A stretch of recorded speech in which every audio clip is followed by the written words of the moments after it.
السلام علیکم نوی ویډیو سره تاسو غلکلی ویو امید لرم چې تاسو ټول به روغ خوشحاله وئ ژوند په مزو کې به وئ دوستانو مینوالو دا موږ کمې زمانې ته پاتې شو ځای په ځای باندې ظلمونه شروع دي دوستانو د مدرسې استاد په مدرسه کې دننه د خپلې شاګردې سره مسلسل 3 ورځې زنا وکړه د هغه 3 ورځې زنا کولو نه بعد هغه شاګرده یې ډېره زیاته په بد حال باندې په جومات کې دننه قتل کړه دا اوس کم حال شو دوستانو دغه د مدرسې استاد خپلې شاګردې سره ظلم ولې وکړو چې خپلې شاګردې سره یې مسلسل 3 ورځې زنا وکړه بدکاري وکړه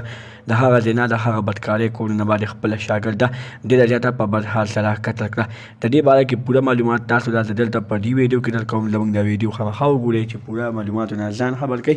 دغه رنګې نورو معلوماتي ویډیوګانو لپاره زموږ خبر میډیا چینل سبسکرایب کړئ د انشاءالله خامخا وخی زموږ هر یواني معلوماتي ویډیو تاسو ته په اسانۍ سره میلاویږي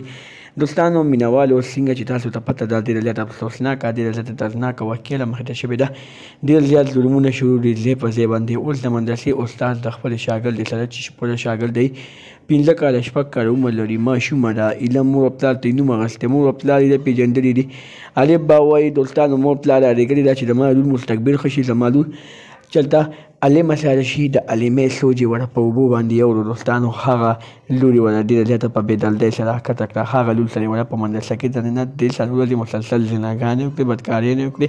هغوی ورپسې ګرځي خو دغه ماشومه نه معلومېږي ډېر ظالم دغه ماشومه داسې په پټ ځای کې ساتلې وه چې هلته یې ورسره زناګانې کولې او بیا یې جومات ته راوستو په جومات کې دننه ډېره زیاته په بېدلدۍ سره قتل کړه او بیا یې د هغې لاس جومات سره یو پټي و په هغه پټي کې وغورځو خو چې کله پولیسو د هغې تفتیش وکړو په تفتیش کې پولیسو ته پته ولګېده چې دا ماشومه چې د ځینه راغورځېدلې ده د هغې په وجه باندې د هغې د ملا ټول هډوکي مات شوي دي د هغې نه بعد چې کله پولیسو تفتیش وکړو په هغه تفتیش کې پولیس دې حد ته ورسېدل چې د مدرسې استاد یې ګرفتار کړو هغه د مدرسې استاد په تفتیش په دوران کې ټول ثبوتونه ومنل چې او دا ما قتل کړې ده پولیسو ته پکار دي چې دغه ظالم له اوس ښه بدترینه سزا ورکړي دغه رنګې نور معلوماتي ویډیوګانو لپاره زموږ خبر میډیا چینل سبسکرایب کړئ تر دې انشاءالله خامخا وخی زموږ هر یواني معلوماتي ویډیو تاسو ته په اسانۍ سره میلاویږي والسلام